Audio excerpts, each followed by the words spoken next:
guess the beginning of my art career started when I was, I would say, 4 years old, maybe 5. And I remember my mom giving me my first finger painting set. And I remember quickly realizing that the finger paints were my favorite thing. And whenever I would make, I guess, art pieces, she would hang them up on the refrigerator, proudly, as any good mom rightfully would. And that's when I started to realize that feeling of expression and creativity and how it made or could potentially make others feel and bring them joy and delight. Just the look on my mother's face whenever I would create a quote-unquote work of art as a small child, and just seeing how the impact that made on her and how excited.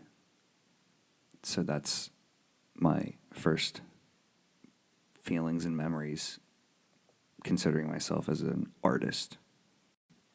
Not long after, I would say probably elementary school, maybe even kindergarten, I remember the first failures of being an artist.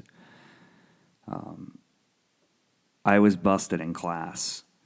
This would become a recurring theme throughout, actually, I guess it still exists today, where I'm supposed to be focusing on math, arithmetic, maybe even reading, science even, and instead I was drawing cartoons, Ninja Turtles, He-Man, and the Masters of the Universe, and pro wrestling, which later became a huge influence in my life as an artist and as a designer. And I would notice a couple things. First would be that the students next to me, my peers, would often be looking over my shoulder and very seemingly interested in what it was I was drawing or doing, which was my first initial feelings of performing, I guess you could say, for an audience. And I got excited, like it was an adrenaline rush. Even as a 5, 6, 7-year-old kid, just I remember feeling slightly nervous. My heart would kind of beat. And I could feel the eyes behind me. And then I would feel the teachers come up and lay their hand on my shoulders. And they'd say, "Justin, that's nice, but you need to put that away." So later on, the other thing I would realize would be the recognition part, because although I would get flagged, and in trouble, or written up, or maybe just simply pulled aside for, not sticking to the task I should be doing, instead of rather drawing and doodling and coloring, which became my favorite thing to do as a small child. The teachers eventually would come to me. First, it was the art teachers that would come to me in art class and hold my pictures up. So I started to feel like, oh, I must be doing something right. And this came at an early age. And then later on in life, it would be things like designing the yearbook my senior year of high school. I feel like maybe I don't know if it was a nature or nurture thing. I suppose it was a little of both. Something I love to do, but then something that just, I feel like maybe it was like a magnet. Anything artistic began to come my way. People would bring these projects to me because I guess they appreciated what it was I was doing. So even before I made it into college, I guess I didn't really know what I wanted to be, but I think I always knew inside of me that I was an artist. It's just little did I know by the time I made my way into college just how taboo that term artist would actually become.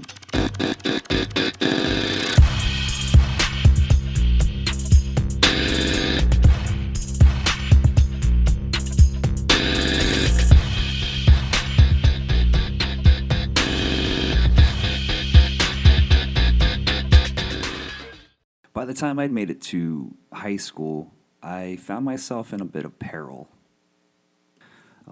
I was, for the most part, always a great student, A honor roll, A B honor roll, academic team. I was involved with certain clubs in school, like, we had sort of like an art group. And, like I did things. I participated with the yearbook a little bit. I worked on the school's literary magazine. I was very interested in journalism. I loved to write. I wrote for the school newspaper, which I was very proud of. I always got the back page, which I try to always make it a little controversial, writing about things like the dress code, and certain things like that. But I did get into a bit of trouble because I guess I went through my rebellion stage. I would say it started around the age of 15.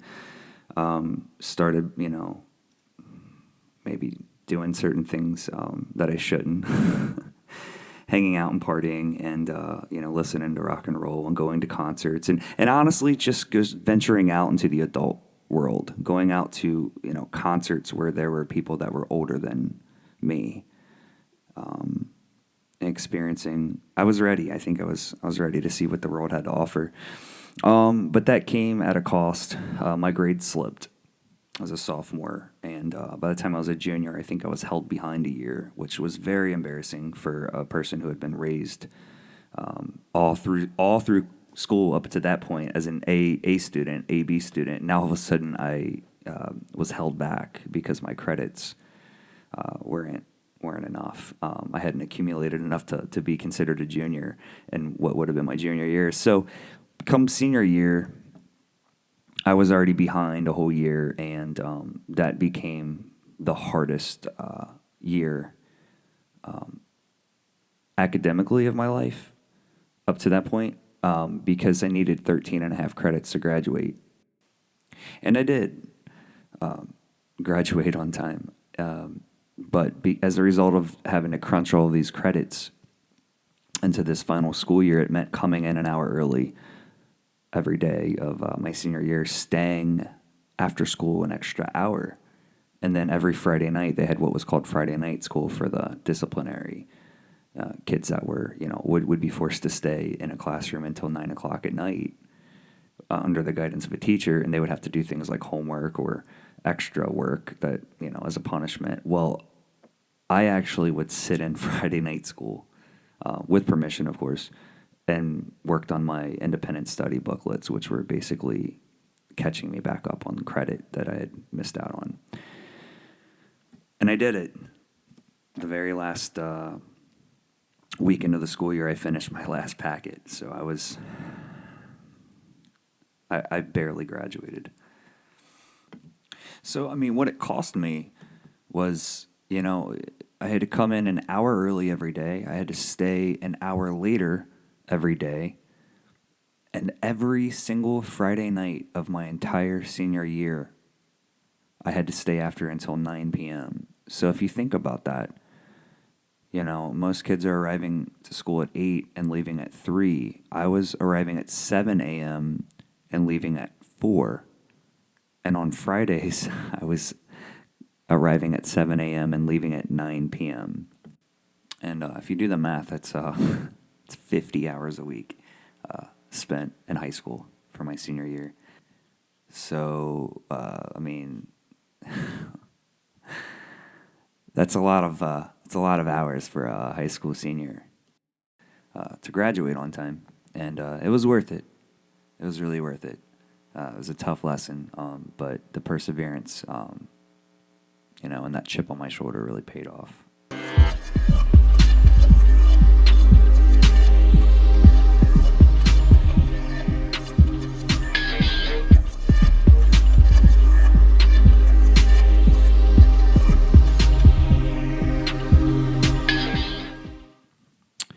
Graduation night in high school was probably the best night. I look back and I think it was one of the 3 best nights of my life, just because of how hard I had worked to get there, and it taught me a lot. I had fallen back so far behind and let myself slack off, and I was holding myself accountable for the first time as an adult, 17 years old, terrified and embarrassed and humiliated that I wasn't going to graduate on time. So, I realized I had to bust my ass, and I did it, and it was a lot of perseverance, but a tough lesson. And as a result, I was a year behind going into college, but graduation night did come, with a climax, because when they were announcing everyone's name on graduation night, when they said my name, it was the loudest ovation of the night, and I've never forgotten that.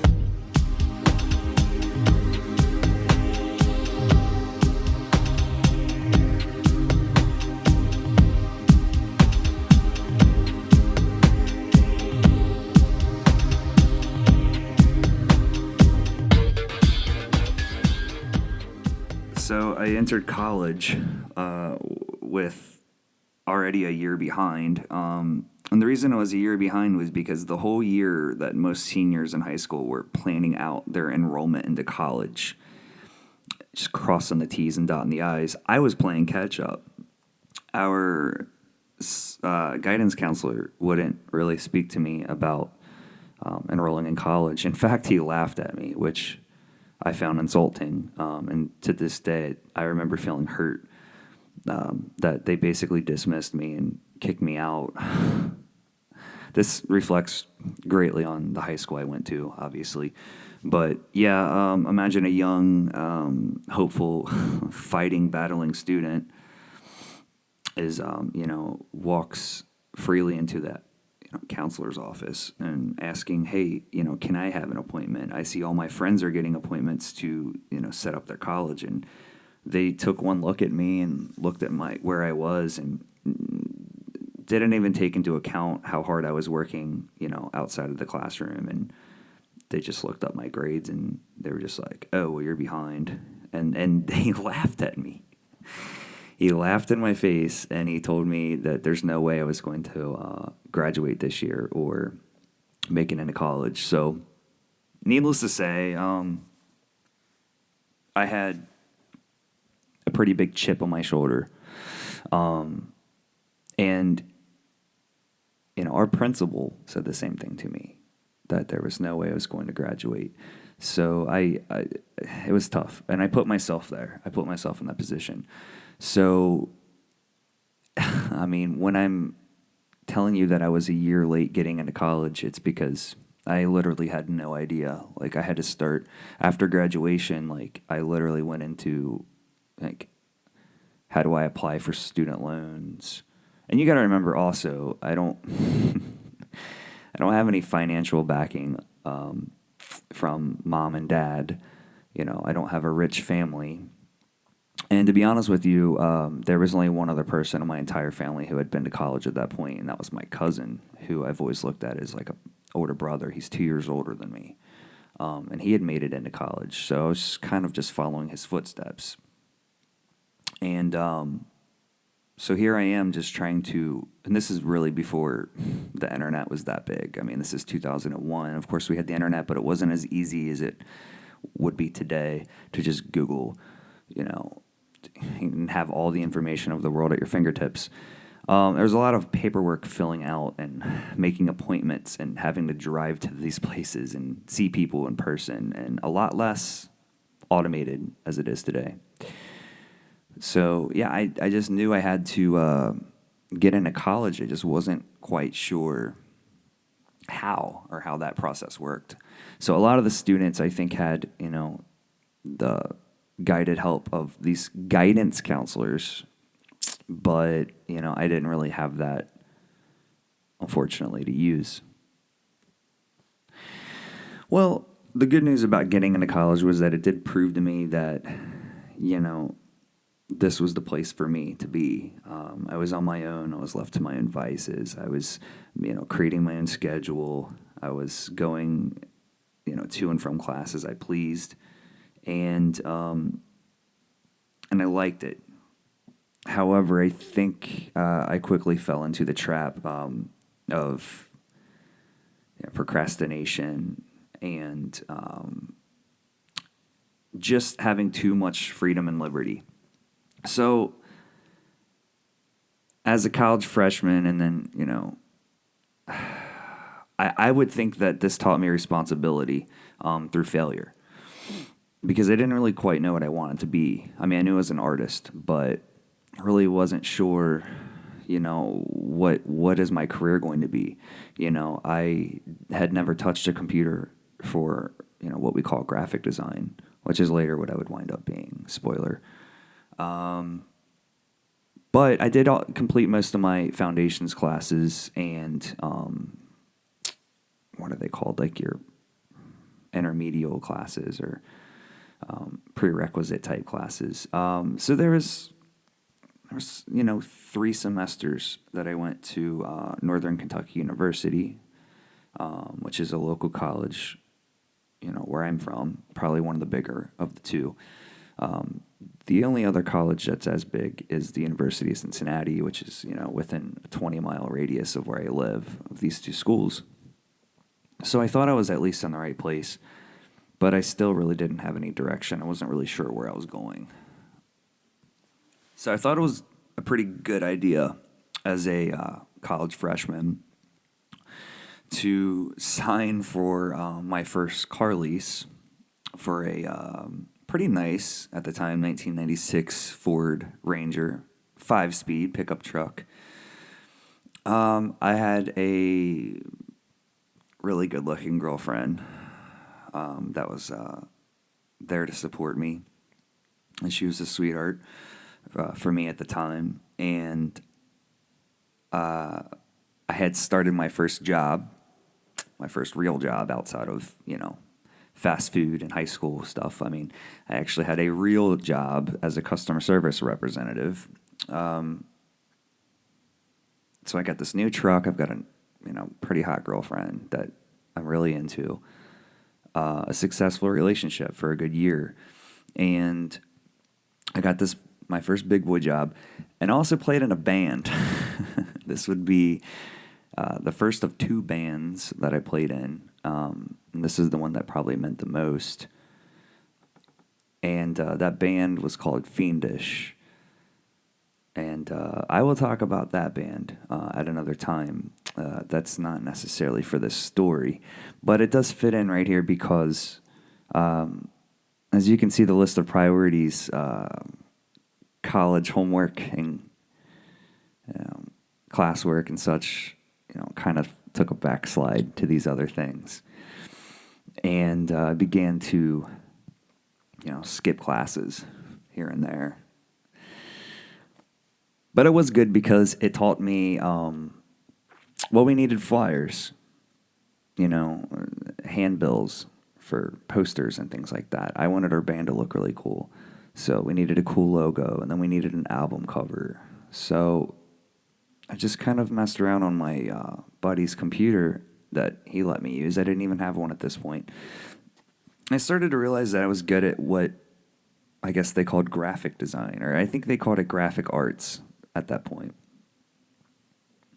So I just, now I guess the smart move would have been to apply that into college now and maybe talk to a few of my teachers and let them know that I was good at this and that I wanted to be better, and maybe show them some of the things I had been working on. But I couldn't tell you why I never established that relationship with my teachers at the time. It's a possibility that because I was only doing foundations classes, I had not really yet touched a computer in college. So, and now keep in mind, I only made it, we're going into my 3rd semester, so that stuff was probably really close, like right ahead of me. But sadly, my grades slipped, and I wound up on the, I think they call it the dean's list, but this is the 2nd time in my life. Well, this is the first of 2 times in my life that I'd be on the dean's list. But this one was for a bad reason.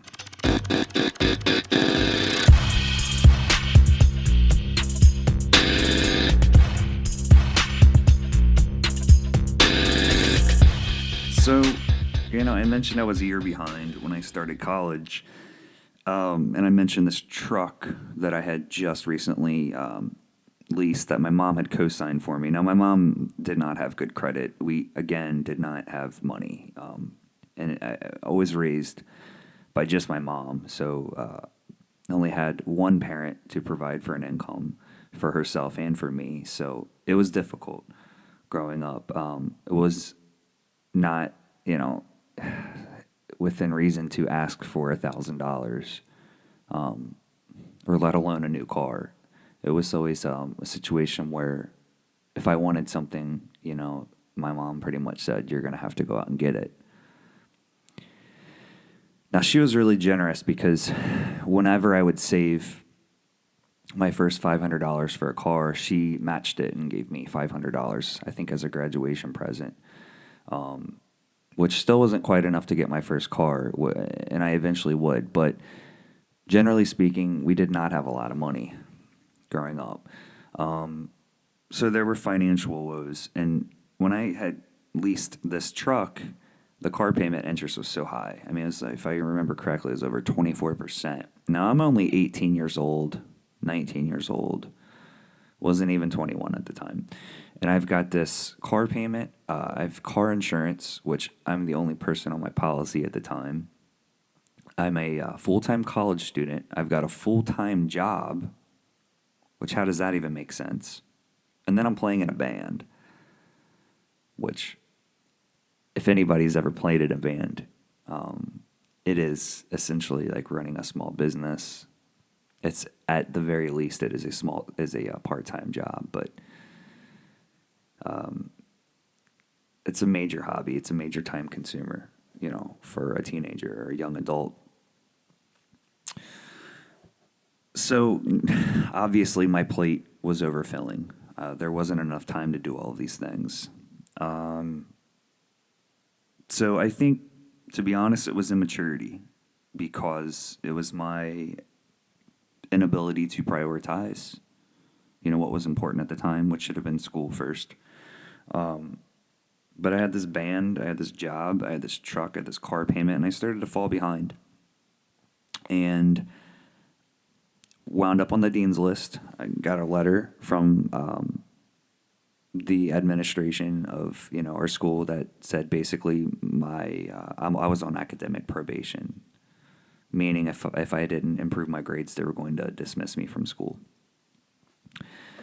So the timing of this was pretty awful, because just this last semester leading up to this point, I had this teacher who he changed the way I looked at myself, and this instructor actually changed the course of my life.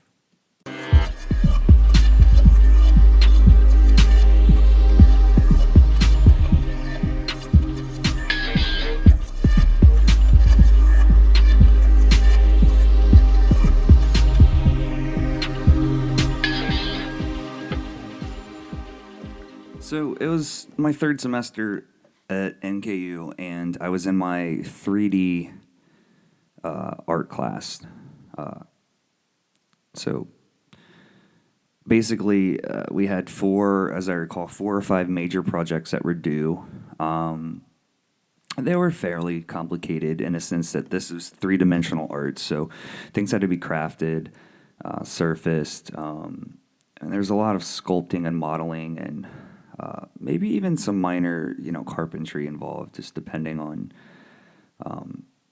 how you approach the projects. But this was fine, because on the creative sense, I feel like, this was not much of a challenge. Not to say the class wasn't challenging, but I knew I would be able to complete these projects. I was excited for them. But I remember this teacher, this instructor, which I don't remember his name. Actually, we're talking now at this point, it was probably, 14 years ago. I think his name was Marty, but it doesn't matter anyway. He did not, I could tell right away, I think he didn't like me. I came into the class a day late because I had a schedule change. And enrolled into his night class. And right away, I just, you just get that feeling where something feels unnerving or unsettling. It was almost like there was always a conflict between he and I never really quite understood why. But I remember our first major project was to pour this plaster into a box, creating like a square, and then we had to shape it down into a sphere, a perfect sphere. So think like a soccer ball or something. And it's harder than it seems. And I think the truth is it's really impossible to do it. And that was more or less the practice, the exercise. We also had to take this sphere and place it in some sort of like an organic, atmosphere, like place it somewhere. Like one kid painted his when it was finished. He painted it like a soccer ball, and then he took it outside and, rubbed grass on it to give it like grass stains. He made it as a soccer ball. I remember what I did with mine. My first attempt at the plaster was a fail. So I kept the actual mold of the square as a half of a square. I wasn't sure what I was going to do with it, but I knew I'd use it. And then my second attempt of the sphere came out fairly well. Looked generally like everyone else's sphere. I mean, as close to it as you could get it to be.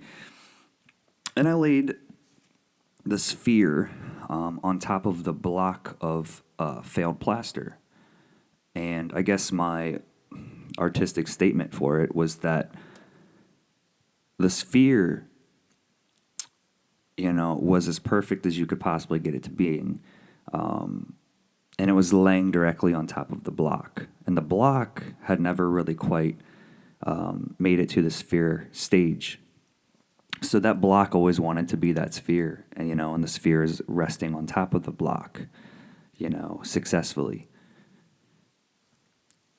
But yet that sphere was never quite perfect either. So I called it Vanity, was the name of the piece. And I presented it in class. I felt very good about it. I was, fairly confident that day that I presented it. And after presenting it, the instructor in front of my class basically said that I missed the mark. It was, more or less a failure. He said, I think he gave me a D because he said, well, I have to give you some credit for doing it. But I just remember feeling like my balls drop. I was just like, wow. And it's the first time I'd ever had, it's the first time I ever felt that way, turning something in that I put all my heart into, especially art. And, having this, instructor, say that it wasn't good enough.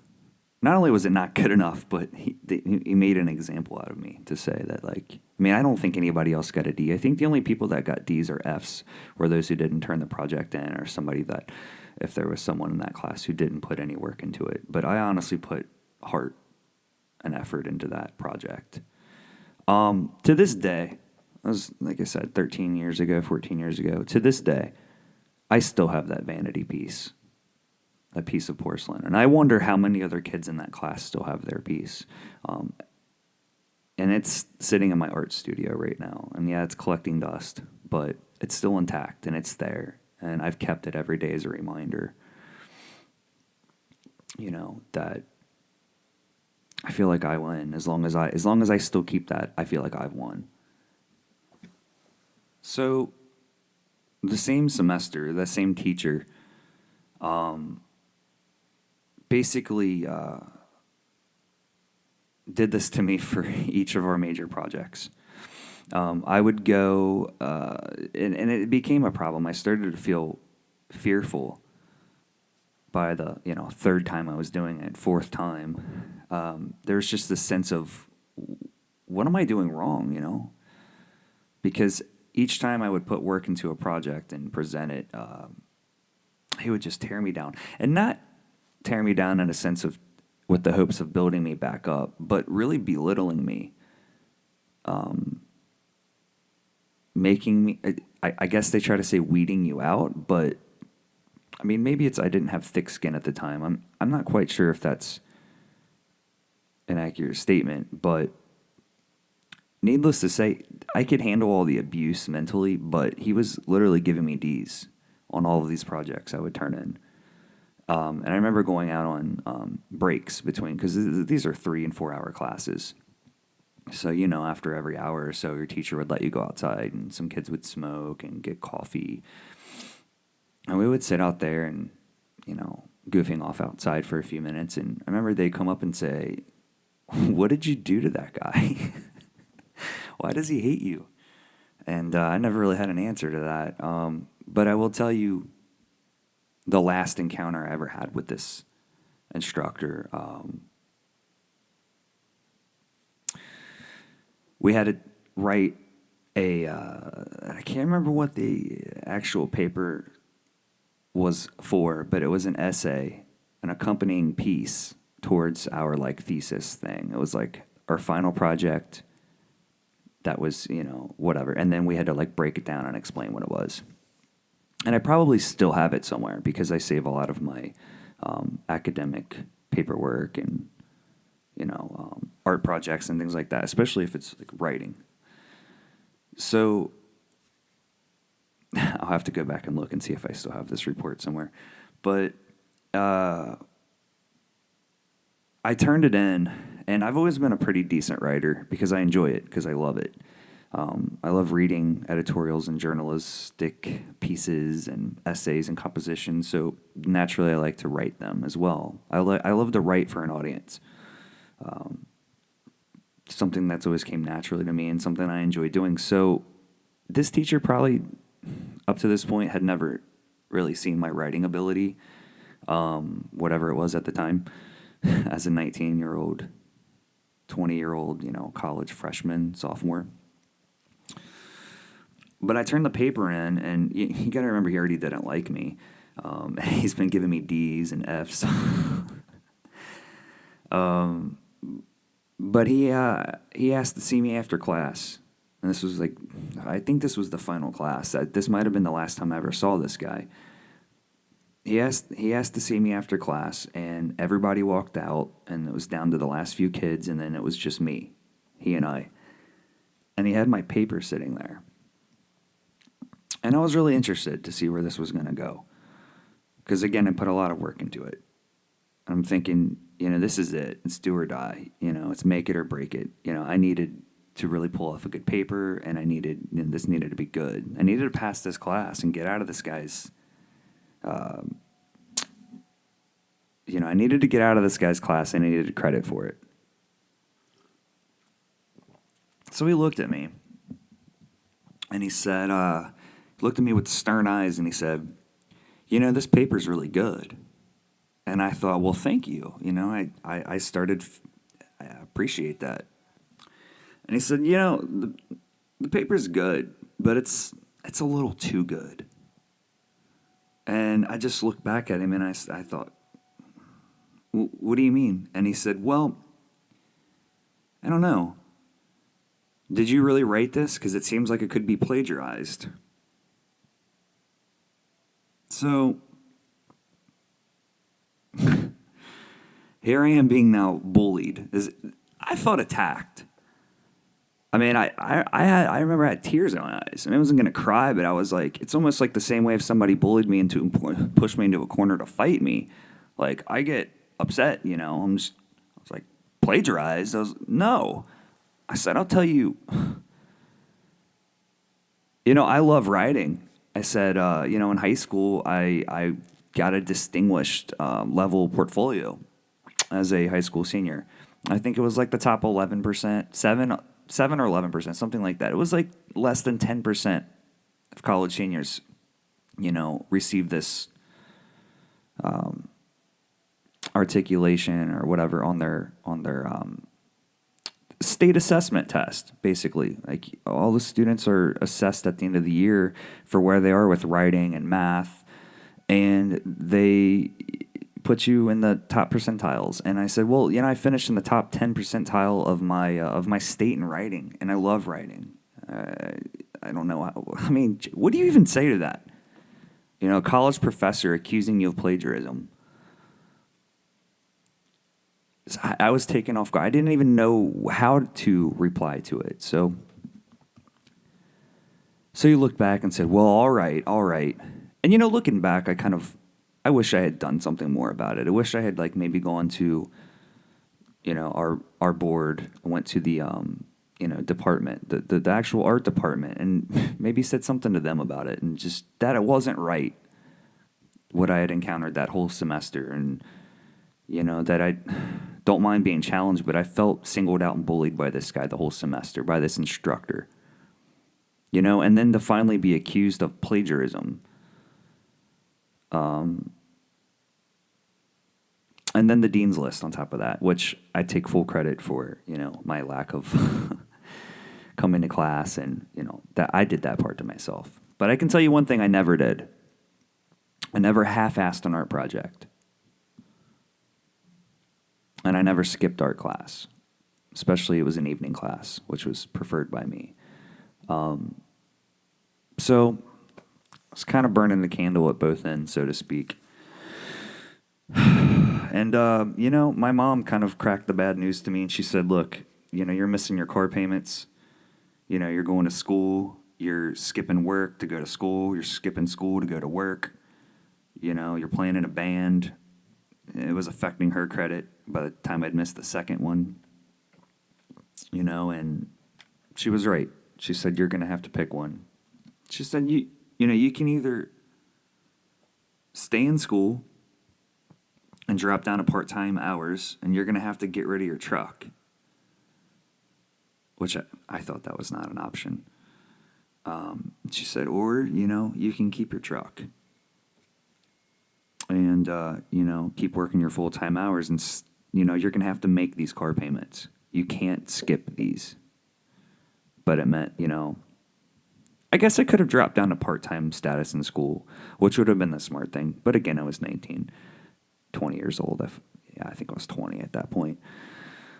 And I thought, well, I can't quit my band, and I can't get rid of my truck. So I picked the band, and I picked my full-time job, and I picked the truck, and I chose to hang on to the girlfriend, and I dropped school. And that was the decision I made at 20 years old, to drop out of college. It was totally my decision. I suppose if I did it over, I wouldn't approach dropping out of school, the way that I did. I'm not so sure that I would have dropped out of school if I had to redo it.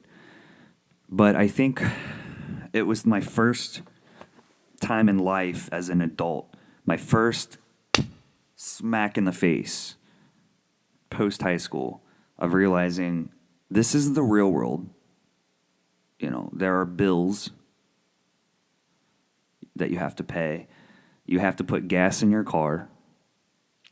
And if you want to choose to play rock and roll and drive a nice car, it's going to come at a cost. And I sacrificed my education at that point. Now, granted, I always knew, I never quit school. I never quit college thinking that was the end. I always knew I was going to go back. I mean, in fact, I did. But it was several years later, and it was great the way that story played out.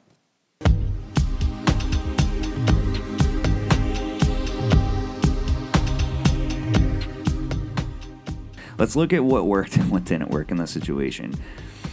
What worked for me was I did go out there on my own, and I got knocked down, okay?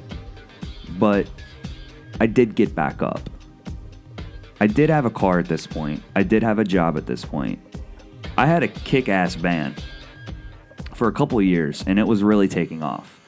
And I'm going to talk about that band later in another episode. And we're going to talk a lot about it. But, and I had this hot girlfriend. So everything was going really good. Dropping out of school wasn't the worst thing for me at the time. I did learn a lot. I also started to dabble because of the band, and I didn't have college, to support me. And I mean, I didn't have the guidance of my, instructors, which is ultimately what I did need. But without those things, I had my freedom, and I knew that I had to work harder at this point because I knew where I wanted to be. I knew that I still wanted to wind up at the top. I knew that I still wanted to be successful and famous, and that I would ultimately still have a degree. But at this point in my life, at this particular phase, I had to step away from college, and it was mostly a financial decision. But I think I was a little hurt. I think I was a little wounded, and I think this teacher got the best of me. He really, truly did. I've never really fully forgotten. So maybe I've never gotten over it. I'm not really sure, to be honest. There's a part of me that's still bitter about it. Yes, I would love to talk to this guy, but I doubt he would even remember who I am. That would be an interesting conversation.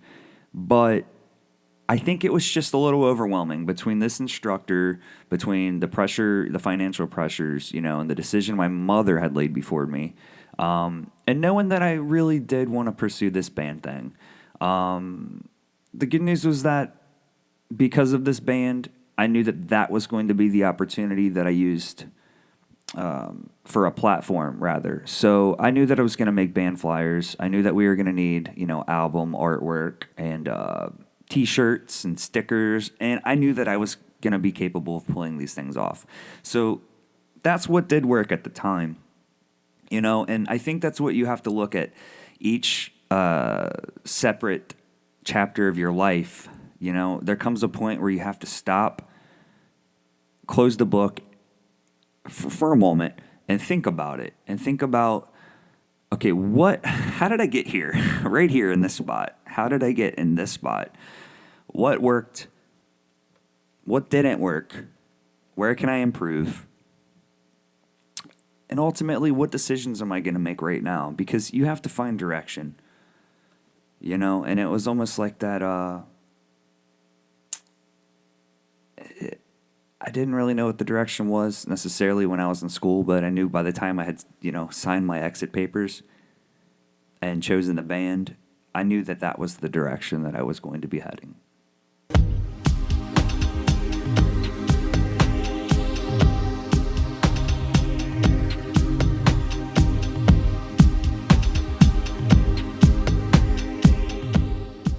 So I actually would end up keeping that truck for about 10 years. I did complete school, ended up going back, and that was good. And the band did break up, and the girlfriend, that didn't work out so well either. But it did wind up with my degree, and ultimately I made some tough decisions, and I think it really defined me and helped define the course that I was on. It actually led me to playing in another band and moving eventually to Los Angeles, Hollywood. So that was cool. I got to go to California and pursue that dream. So I will talk about that a little bit in a future episode. If you guys have appreciated this and liked what you heard, so hang with me, hang with the story. It gets better, and in some cases worse.